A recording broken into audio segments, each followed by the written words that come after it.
Ya, pemirsa, pada Senin kemarin KPK memanggil Hasto Kristianto untuk pemeriksaannya dalam kapasitasnya sebagai tersangka, namun tidak memenuhi panggilan KPK. Kemudian di Selasa KPK melakukan penggeledahan di rumahnya. Nah, kita akan kulik kira-kira apa alasan kalau dari sosial media kita melihat ya bahwa alasan yang sudah dirilis adalah karena sudah ada jadwal begitu ya soal persiapan hari ulang tahun PDIP. Tapi saya mau konfirmasi langsung nih ke sejumlah narasumber yang sudah hadir pada pagi hari ini. Ada Bang Guntur Romli, juru bicara PDIP. Selamat pagi Bang Guntur. Selamat pagi, Assalamualaikum semuanya. Waalaikumsalam warahmatullahi wabarakatuh. Kemudian di studio juga sudah hadir ada Mas Arief Nurul Iman, analis politik, dan juga Bapak Muhammad Yasin, Wakil Ketua KPK periode 2007-2011. Selamat pagi, Assalamualaikum Bapak-Bapak. Assalamualaikum Bapak-Bapak. Selamat pagi, waalaikumsalam. Baik, saya mau ke Bang Guntur terlebih dahulu. Bang Guntur, kami ingin tahu apa respon dari Hasto Kristianto terkait penggeledahan di rumahnya dan alasan kemudian penundaan panggilan atau pemeriksaannya sebagai tersangka. Ya, terima kasih Mbak. Jadi Mas Hasto kemarin mengetahui setelah dilaporkan bahwa ada penggeledahan di rumahnya di Bekasi, ya beliau hanya tersenyum gitu kan. Dan juga waktu itu juga ada acara partai, jadi beliau tidak ada di rumah, tidak sedang di rumah waktu penggeledahan itu terjadi. Namun kami juga bisa memberikan tanggapan bahwa apa sih yang dicari oleh penyidik KPK di rumah pribadinya Sekjen PDI Perjuangan, sementara dalam penetapan Mas Hasto sebagai tersangka katanya sudah banyak bukti yang dimiliki oleh KPK. Tapi kok semacam membuat suatu drama lah ya, melakukan penggeledahan dengan ada 16 orang penyidik, 15 laki-laki, 1 orang perempuan yang dikawal dengan polisi bersenjata berlaras panjang, kemudian juga membawa koper-koper ya. Ternyata setelah 4 jam penggeledahan, menurut tim kuasa hukum Mas Hasto, Bang Johannes Tobing, bahwa mereka hanya membawa yang namanya ada buku catatan kecil yang berisi pengeluaran dari Mas Kusnadi, kemudian ada benda berbentuk seperti flash disk. Nah, tapi yang diperagakan oleh KPK saat itu seakan-akan membawa koper-koper ya dari rumahnya Mas Hasto. Jadi kami mempertanyakan terkait hal ini. Ini bagi kami juga bagian dari drama lah ya, drama. Karena ya kami melihat bahwa kalau benar sudah ada bukti, kenapa masih mau melakukan penggeledahan, dan ternyata juga yang diambil pun itu hanya buku catatan yang bagi kami dan berbentuk flash disk yang tidak ada hubungan sama sekali dengan perkara yang ditersangkakan kepada Hasto Kristianto, Sekjen PDI Perjuangan. Nah, kemudian juga terkait panggilan pertama KPK pada hari Senin kemarin lusa, memang Mas Hasto tidak bisa menghadiri, tidak bisa menjawab panggilan KPK karena terkait agenda-agenda acara yang sudah tersusun menjelang hari ulang tahun Partai Demokrasi Indonesia Perjuangan yang akan dilaksanakan pada hari Jumat tanggal 10 Januari tahun 2025, ulang tahun yang ke-52. Karena itulah tim kuasa hukum sudah melayangkan surat permohonan untuk penjadwalan ulang.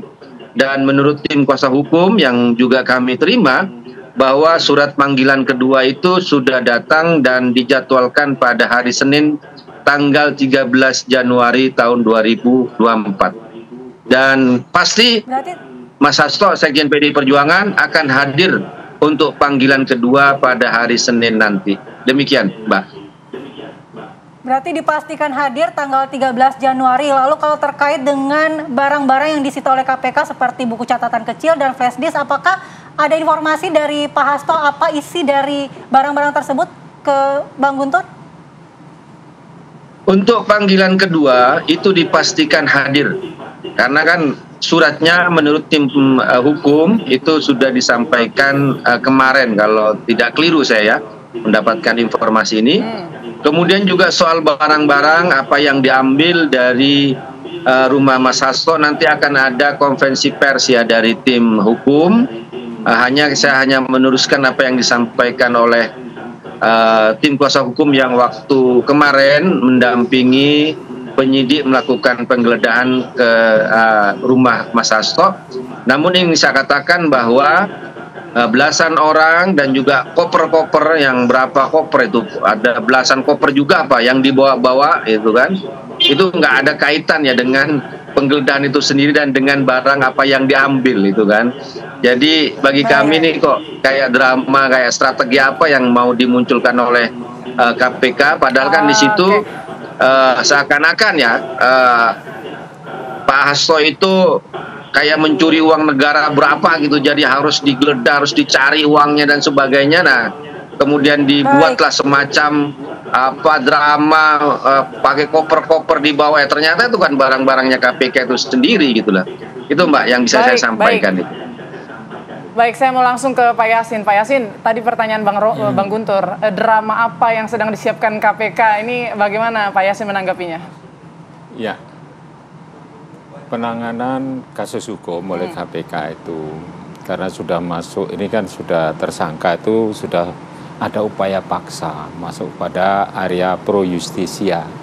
Artinya ada upaya paksa dan itu sudah diatur di dalam standar operating procedure di KPK.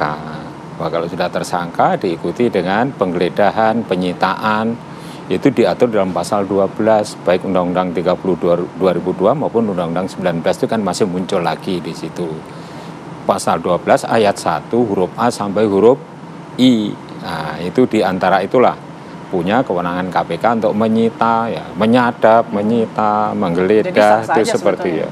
Ya setiap yang tersangka pasti diikuti seperti itu. Jadi tidak ada kepentingan loh ini kok seperti jadi drama. Bukan menciptakan drama seperti dugaan Bang Guntur tadi ya. Udah prosedurnya begitu. Iya, gitu. Berulang kali seperti itu. Pokoknya. Tapi meskipun untuk ditetapkan sebagai tersangka sudah cukup 2 alat bukti, masih ada yang dicari begitu.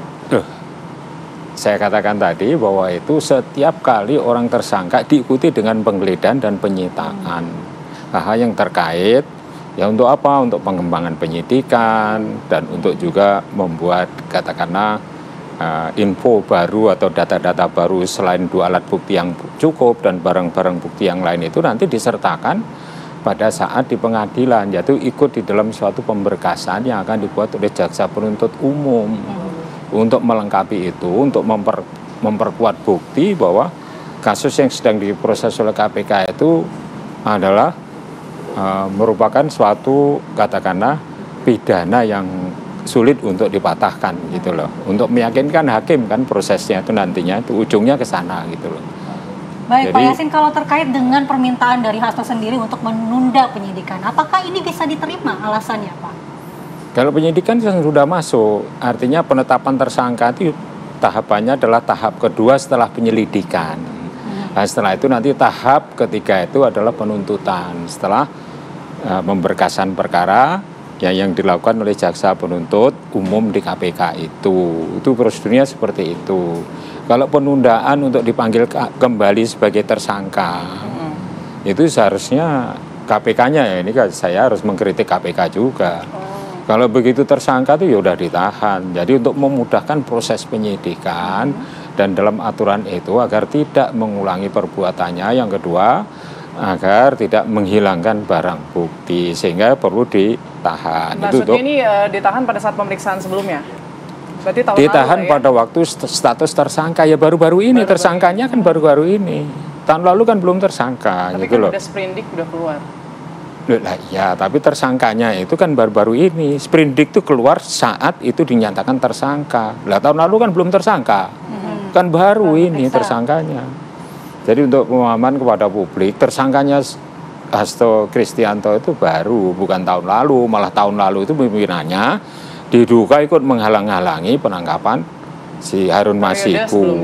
Periode sebelumnya itu periode Firly CS. Seperti itu. CS itu artinya kan pimpinan KPK kan kolektif kolegial. Komisioner KPK lah semuanya yang terdiri dari 5 orang itu.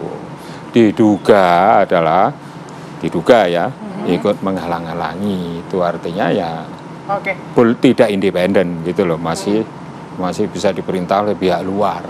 Baik, saya mau beralih ke Mas Arief. Mas Arief, kalau Mas Arief sendiri melihat ini apa sih Mas drama politik di antara Hasto dan KPK kah? Atau sebetulnya kalau tadi saya tarik sedikit lah perkataan Pak Yasin, ini kan di era sebelumnya nih, kepemimpinan sebelumnya, artinya ini ada drama politik antara PDIP dengan pemimpin sebelumnya atau bagaimana? Ya, kalau kita lihat tersangka Sekjen PDIP Pak Hasto Kristianto, memang ini menjadi menarik karena sebetulnya kasus peristiwa pidananya terjadi pada tahun 2020. Pertanyaannya, kenapa baru kemudian di 24 Desember kemarin dijadikan tersangka? Ini tentu yang menjadi menarik, apakah kemudian ada tawar-menawar politik sehingga terjadi penundaan pentersangkaan. Kedua, seperti yang disampaikan Pak Yasin tadi, kenapa kalau kemudian ini murni hukum, ketika diumumkan sebagai tersangka tidak kemudian langsung ditahan.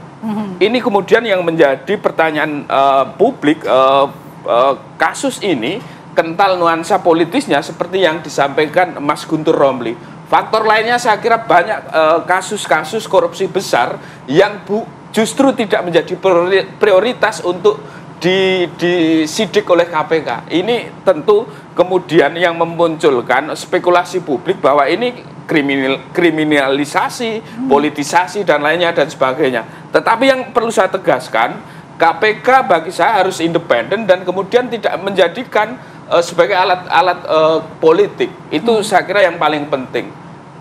Ya, kalau misalnya kita lihat dari permintaan penundaan panggilan ini, apakah sebenarnya yang diinginkan PDIP dengan adanya ruang dengan menunda pemanggilan ini? Apakah murni Anda melihatnya ini karena adanya agenda besar dari partainya sendiri atau mungkin ada ruang tertentu yang ingin diulur-ulur begitu? Iya, yang menarik juga adalah bahwa kemudian terjadi pentersangkaan yang tidak dibarengi dengan penahanan. Ini juga membuka ruang negosiasi. Saya tidak tahu negosiasi dalam bentuk apa, tetapi setelah penetapan tersangka Hasto Kristianto oleh KPK, maka Hasto Kristianto dengan jubirnya Mas Guntur mengatakan akan mengeluarkan skandal-skandal politik para pejabat elit politik. Ini tentu akan membuka ruang negosiasi bagaimana kemudian transaksi hukum yang bisa dilakukan barter politik.